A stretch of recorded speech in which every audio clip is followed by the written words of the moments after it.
After being pretty disappointed with Fable 1 and Fable 2, I went into Fable 3 with very, very low expectations. Especially since I saw so much negativity around Fable 3, saying that it's the worst in the series and blah, blah, blah. My fiance was very into Fable 3. She said it was her first Fable game and she was in love with it. And she played through it so many times. So it couldn't have been that bad. So after playing it myself, I have to say it's definitely the better one of all the Fable games. While it still has its issues, and we're going to go through that in a second, I still really enjoyed this game a lot. So I'm going to go through the good and the bad of Fable 3, and then we're just going to see overall what this is like. So I ended up playing this on the PC. The thing with the PC version of Fable 3 is that it really doesn't exist anymore. For some reason, Microsoft decided to take it down from both Steam and then also the Microsoft Store. I don't know. It's just like not around. So the only way to get really a legitimate copy is to buy it from like the G2A, those keys and stuff, which I don't really trust them that much. So I ended up just finding a download on Fable 3. And the main reason why I wanted to get it on PC is I wanted to have the option to not only raise the frame rate, but to also kind of mess around with some mods if there was anything available, which there really isn't. So starting off, let's start off with the graphics. And before I got really into playing the game, the first thing I had to do was unlock the 60 FPS. And the only way to do it, there was like this patch that I found. It was like some fan-made patch. You have to drop in some files and do all sorts of stuff, changing text files and all sorts of things. Eventually you can get the 60 FPS running, and it's so much better than playing it on the Xbox 360 like port version, basically on that you will play on the Xbox One through Game Pass. Because the biggest difference is that you'll see like there's some weird motion blur thing that goes on with the characters, especially on the Xbox version of the game. So when on the PC, you don't see it nearly as bad. And then also the 60 FPS just really increases like the overall feel of how good this is. So when it comes to the graphics and performance, graphics wise, it reminded me a lot of Guild Wars 2. It had like that charm that was almost like cartoony, but also had this like realistic almost feel to it. So it had a nice blend of that, and I really liked it and I respected it a lot. Graphics were pretty good. It held up to my standards. I know a lot of people would be turned off by the cartoony-ish look, but I feel like they kind of pulled it off. It was pretty nice in this game. Performance-wise, it was excellent. Especially when I unlocked that 60 FPS, it was beautiful. It was running crisp, smooth all the time. Never had any issues. It was awesome. But overall, though, I kind of feel like Fable 1 Anniversary had way better graphics than in this game. So with the gameplay, the first thing that I ended up doing mod-wise on the PC was I downloaded a mod that unlocked all the DLC items. So basically anything that was locked under multiplayer-only dungeons, which I don't know why Lionhead did that. Especially since their core fan base was all like, you know, single player focused, trying to get the story, you know what I mean? So for them to like really make it so that stuff was only locked into multiplayer was pretty bad. So I ended up getting that mod to unlock all the weapons and all the items that were in those dungeons, on top of getting everything from the DLCs. So I was able to explore pretty much everything possible with builds and all that. Which, talking a little bit about the multiplayer and the functionality with that, it's very, very good. I didn't play it on the PC version because, you know, I wasn't on a legit one. But on the Xbox One, like if you're playing on like Game Pass or whatever, like it's really nice the amount of features that the multiplayer has. I was playing with my fiance, and she had her character all decked out. She's been playing for a long time. And then I came in with a fresh account and I just started playing. The amount of stuff that we could do together was mind-boggling. To the point where it made me wonder, like, this was literally couch co-op. I didn't have a second Xbox to play. We were on one Xbox, and we were sharing the screen. And it reminded me so much of what Animal Crossing New Horizon was supposed to be. But the problem with that game is that they literally lacked so many features when you're in multiplayer mode, especially since like the main character is supposed to be like the one that's like the host of the game. Is supposed to be in full control of everything, you know?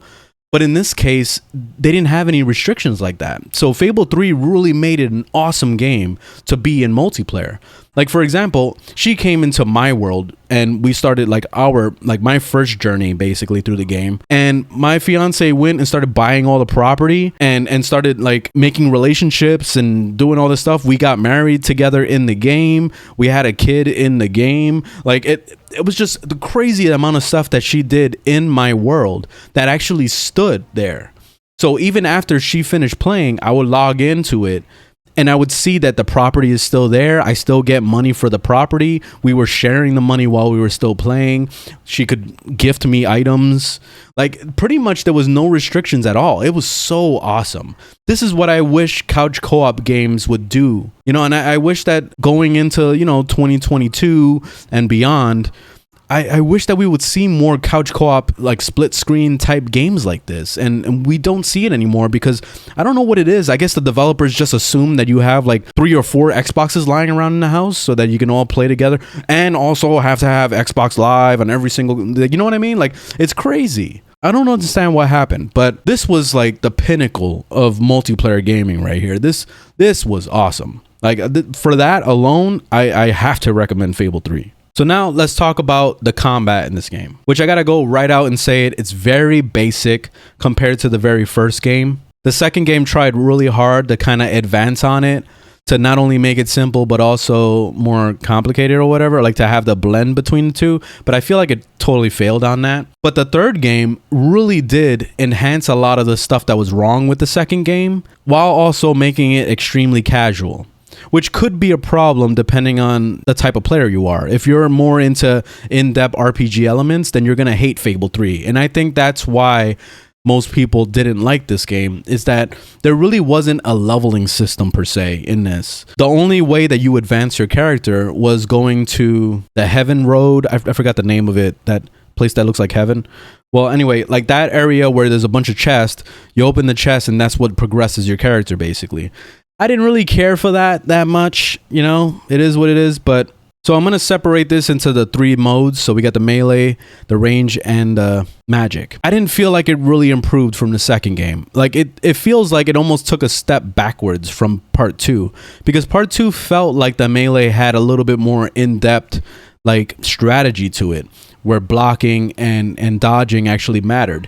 In part 3, literally all you do is just spam dodge all day and then just use range combat, because that's like the easiest way to play this game. Melee in this game just felt like it was lacking. It really didn't feel like this game was made for the melee. It's like they literally just said, you know what, forget the melee, just start shooting guns and throwing magic. So going into the gun feel, it felt pretty good, especially since you can kind of like kite a little bit by dodging. I just wish that there was a way for you to hold the button down to charge up your gun while also moving, like walking away or, kind of kiting a little bit. You know what I mean? They didn't have that option. So the only thing you had was to literally just spam your gun and dodge, Like that was the only thing I ever did. I never charged my weapon because honestly, it took way too long for you to only hit like one target, especially since most cases you're going to be fighting multiple mobs at the same time. So what I usually did with guns is I paired it up with magic. So talking about magic now, I felt like magic was super OP in this game, and it's very, very simple too.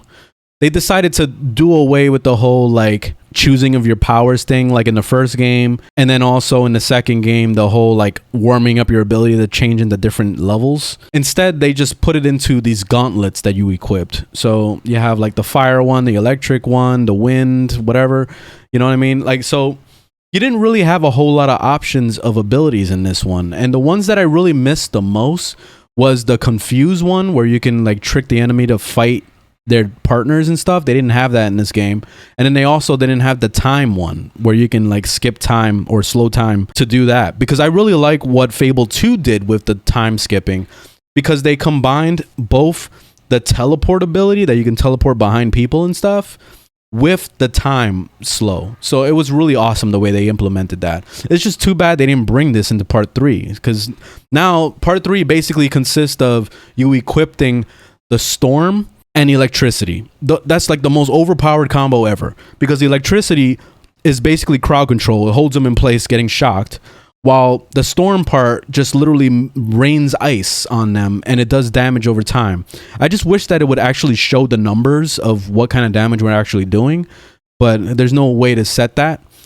But I've noticed that the ice, when you level it up to maximum, oh my god, it's like ridiculously overpowered. Like, so I would just, usually what I would do in a battle is I would just press B real quick to zap whatever target was there and make it rain on them, and then I'll shoot the gun over and over until they die. So that's basically like the most overpowered combo ever. You never want to use melee in this game because it's just completely useless, and all it does is just put yourself in danger. And that's the thing that kind of just ruins the whole combat in this game in general, is that it just felt too easy. Like there was no actual challenge at any point in the game. I didn't die one time throughout the entire game.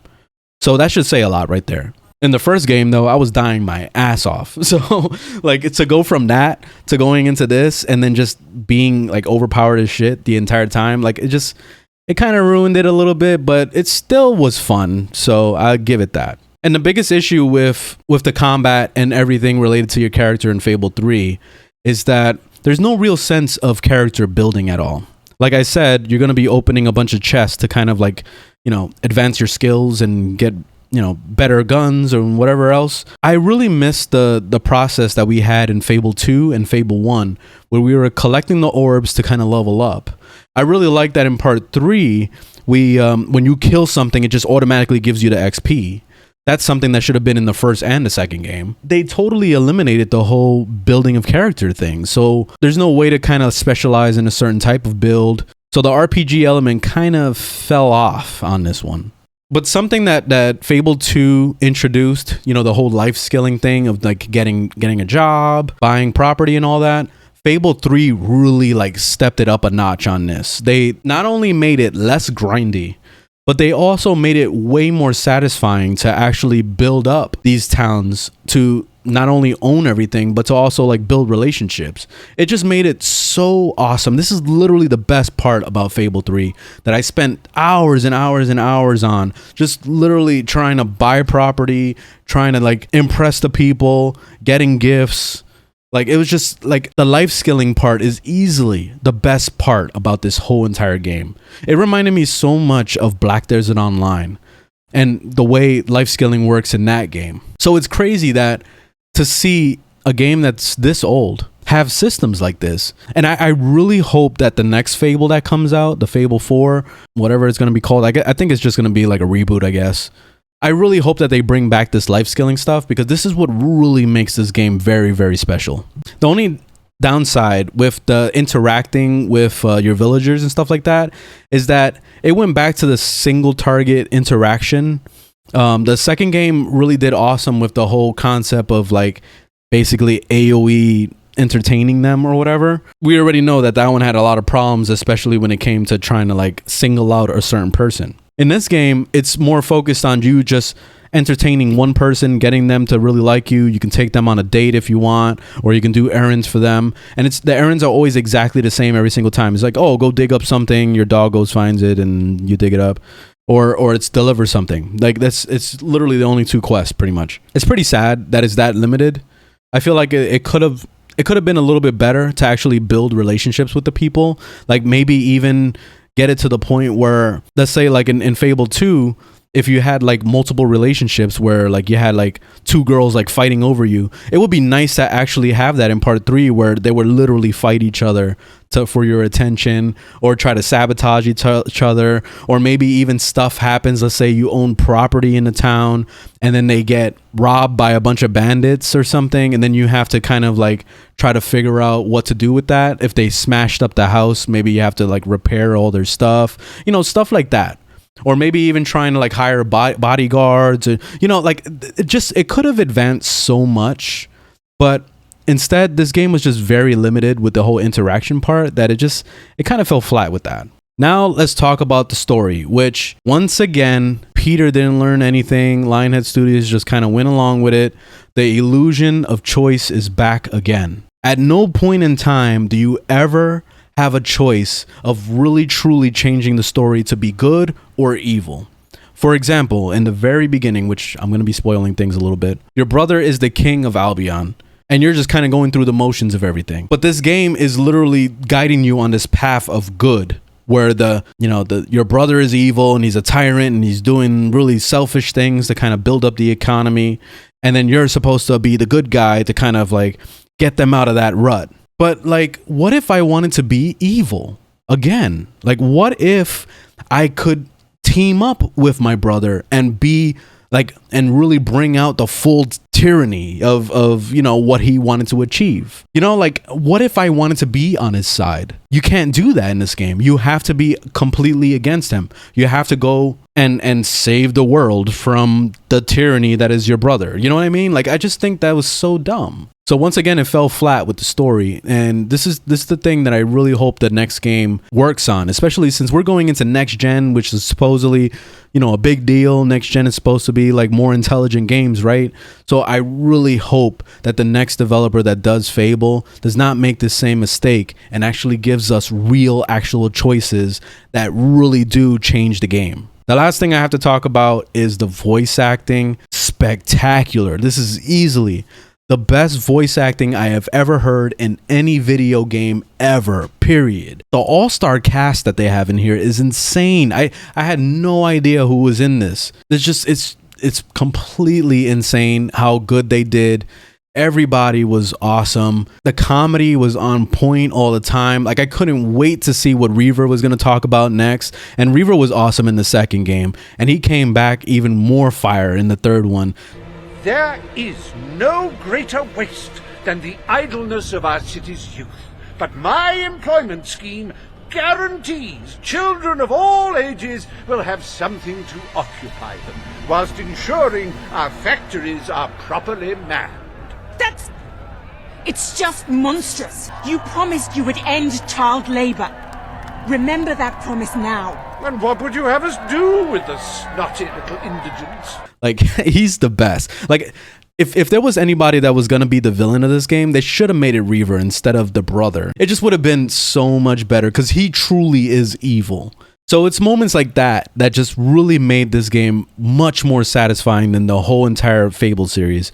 Because it was just like the storytelling with these voice actors was just like so amazing that it really, really improved the overall feel of the entire game. Overall, though, I gotta say Fable 3 is easily my favorite in the entire series. I really did enjoy this game a lot. I'm itching to play it again right now, even though I've been playing a lot of other games to kind of get reviews out.